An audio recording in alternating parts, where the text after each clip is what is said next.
presentation is brought to you by Mr. Main Event Brian Waters and the Real Dwayne Allen. The Wrestling Realm, the show for the intelligent wrestling fans.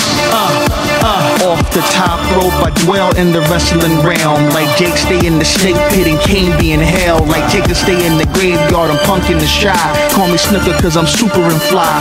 You can hate all you want, but I'm flossing. The Miz said I'm awesome, and I'm upholding the law just like the big boss man. With Mr. Main Event Brian Waters, the Real Dwayne Allen, toss you over the border like Hernandez, Mandez, pressing the stands. It's the show for the intelligent wrestling fans. Hitman like Hawk, but I'm not from Calgary. I'm all about the bill, so let that gold shower me, empower me like Farouk and the nation. If you don't know your history, then you should change the station. But if you do, you can cruise to YouTube / the wrestling realm. Your lessons are stale. Say the same old lines, man, you destined to fail. Like the Shockmaster or the wrestler Nails. I'm a heartbreak kid, and my bid to be champion is unmatched. Anybody step, I'm face planting them. With Mr. Main Event and the Real Dwayne, you the sisters of love, we the powers of pain. You see we coming with a spear while you're monkey flipping. It's Brian Waters, Dwayne Allen, and your boy Trenton. And that's just how the story goes. That's just how the story goes. It's the wrestling realm, baby. The wrestling realm. Mr. Main Event Brian Waters, the Real Dwayne Allen, and I'm your boy Trent CMG. You know what it is, baby. Let's go.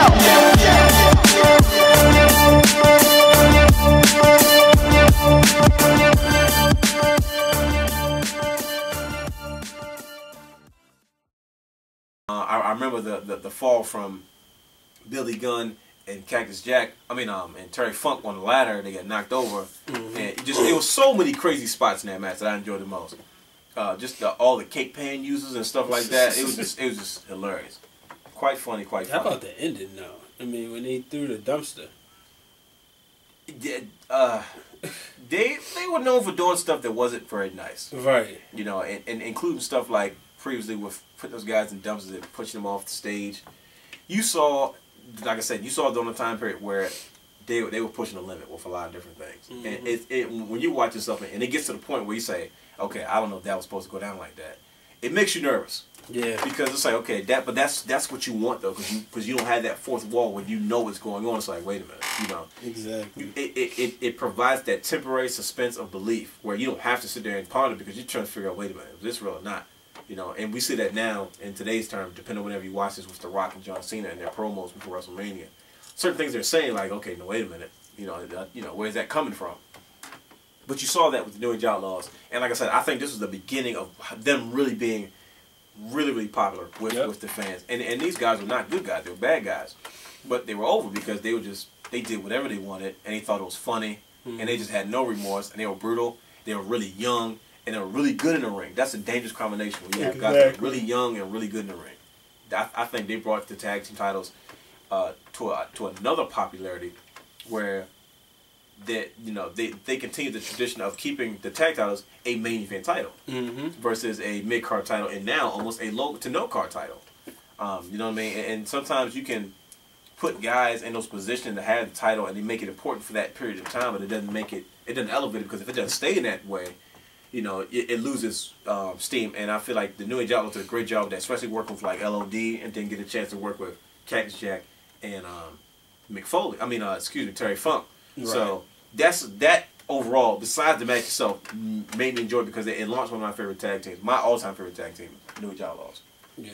You also got to see that hardcore style that a lot of people who weren't maybe exposed to ECW got a chance to see, and the fans adapted to it though.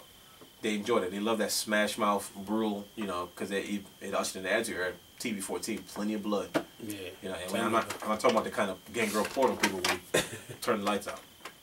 So yeah, that in itself is one of the major reasons.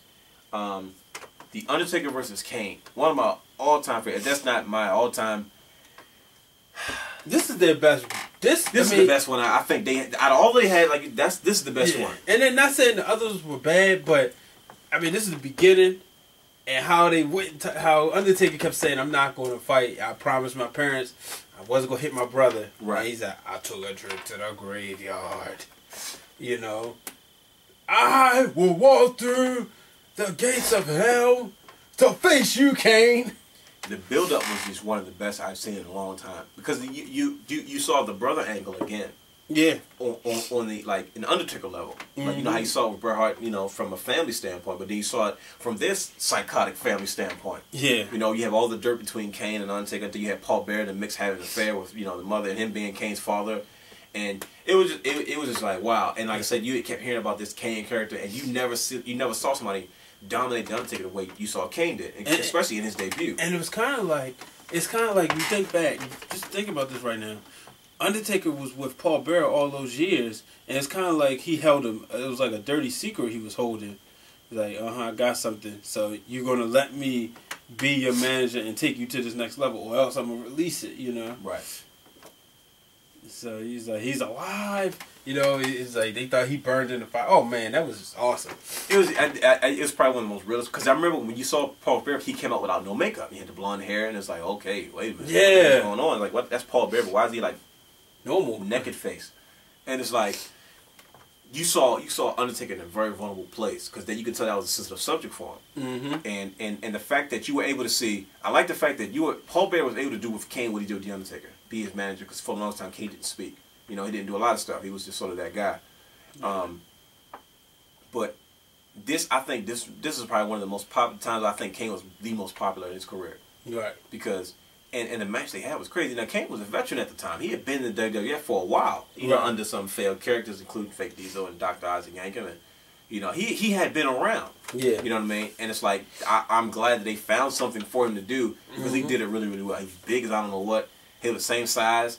They did the same moves, and Kane did some, you know, but Kane did some of the Undertaker's moves, like in his own version. Yeah, like the simple tombstone stuff and slowly going down. He would just he would close his legs real fast and drop down.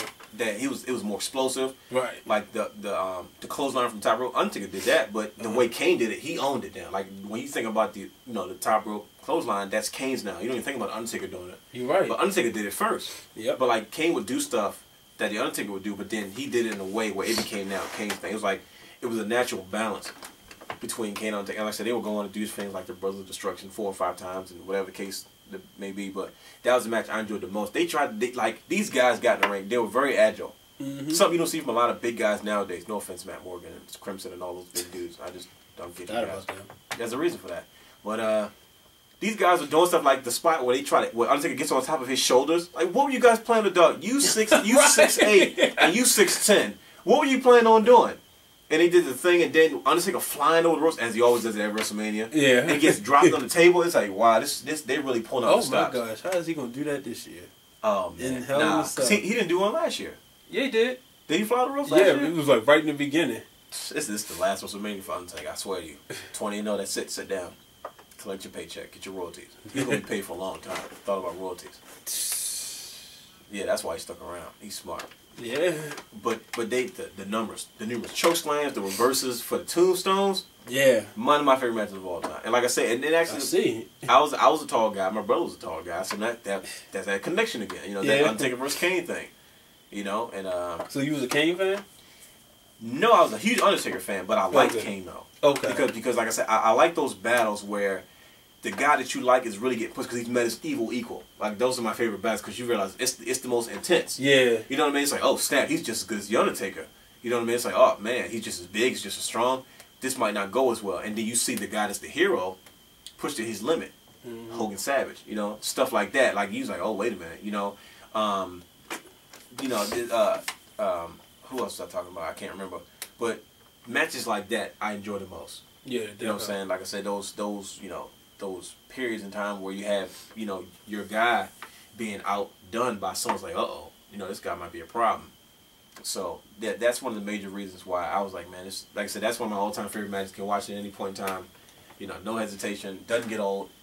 You know, whatever you want to call it. But moving on to the main event.